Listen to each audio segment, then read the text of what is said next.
তোমার সব স্বর্ণ বিক্রি করে তো ব্যবসায় লাগাইছি, কয়টা দিন যাক আবার কিনা দি মনে। সমস্যা নাই, ঘরে ছিল দেখে না তোমার কাজে লাগছে। হ্যালো মা। হ বাবা, কেমন আছিস? আছি মা, ভালো। মোবাইলে 10,000 টাকা পাঠাইছি। হ বাবা, পাইছি। তোর জন্য ফ্রিজে সবকিছু তুইলা রাইখা দিছি। মাছ ধরে রাইখা দিছি, মুরগি রাইখা দিছি, হাঁস রাইখা দিছি। কবে আসবি আর কবে তোরে আমি রান্না কইরা কইরা খাওয়ামু? আহারে পোলাটারে কবে দেখছি। হ মা, এখন তো ভরপুর বেচা কিনার সময়, এখন যদি যাই তাহলে লস খামো। আসমু কিছুদিনের মধ্যে দেখি। আচ্ছা, তোর জন্য পরানটা পরে রে আব্বা, বিশাল পোড়া পরে। তুমগো কথা আমার অনেক মনে পড়ে মা। আমার না অনলাইন থেকে একটা জুতা পছন্দ হয়েছে, অনেক পছন্দ হয়েছে জুতাটা। এখন তো হাতে আর তেমন টাকা পয়সা নাই, অপেক্ষা করো ঈদের আগে কিনা দি মনে। বেশি দাম না তো, অল্প টাকা, পরে তো আর থাকবো না।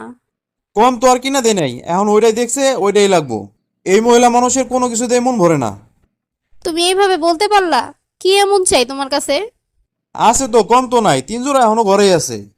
থাক, হইছে, আর লাগবে না। বউকে দিতে গেলে এমনি সবকিছু কম পড়ে যায়। হ্যালো আব্বা। হ্যাঁ মা, কও।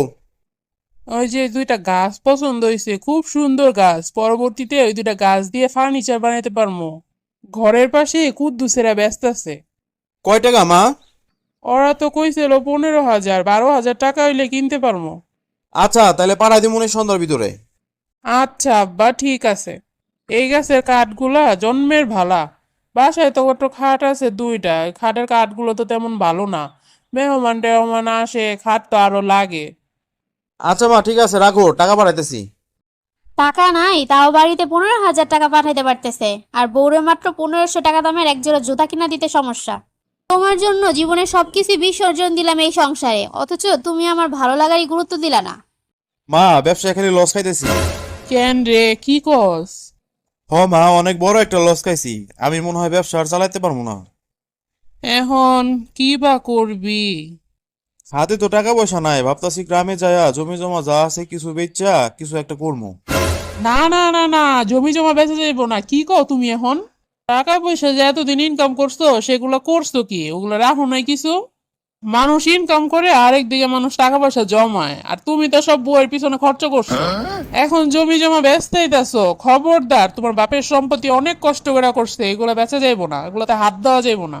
দেখ এখন কি করবি, বউয়ের কাছে সব ঢাইলা দিছস, এখন কিচ্ছু নাই। মা, তুমি এখন এগুলা কি কইতেছো এই দুঃসময় আমার? পরে যা দিছিলাম সব স্বর্ণকর্ণ বিক্রি করে তো আমার ব্যবসায় লাগাইছিলাম। দেখ, বউ কোনে আবার পাচার করছে, না তো কম টাকা তো ইনকাম করো নাই, কই গেল এই টাকা দি?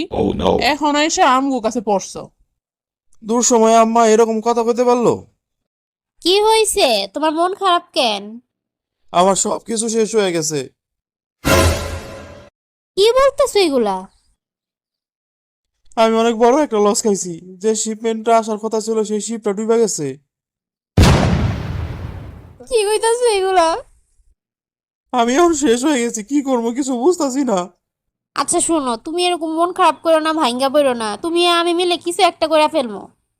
কিছু করার নাই, আমার কাছে আর 1 টাকাও নাই। তোমার সব গয়নাগাটি বিক্রি করে আমার ব্যবসা কাটাইছি। আচ্ছা তুমি টেনশন করো না, আমার বাবার বাসায় যে 5 কাঠা জমি আছে ওইটা বন্ধক দিয়ে আমরা কিছু একটা শুরু করব। আর কি কখনো দাঁড়াইতে পারবো? কি বলো, কত বড় বিপদ যায় মানুষের, আর আমি তো তোমার সাথে আছি, তুমি আর আমি মিলে কিছু একটা শুরু করবো। তুমি কোনো চিন্তা করো না। শেষমেশ তুমি আমার পাশে, আর কেউ নাই। ভাই বোন আত্মীয় স্বজন যারা আছে সবাই বলে দেখ কি করবি, সেই জায়গায় শুধু তুমি আমার পাশে। আমি তোমার পাশে থাকবো না তো কে থাকবো, আমি তো তোমার জীবন সঙ্গিনী। অথচ দেখো, সবার সকল ইচ্ছা পূরণ করছি কিন্তু কেউ পাশে আসলো না। আর তুমি আমার কাছে যেই ছোটখাটো আবদারগুলো করতা, 1 মাস 2 মাস ঘুরায় তারপরে দিতাম। একটা জুতা চাইছিলা, সেটা এখনো কিনাই দিতে পারি নাই।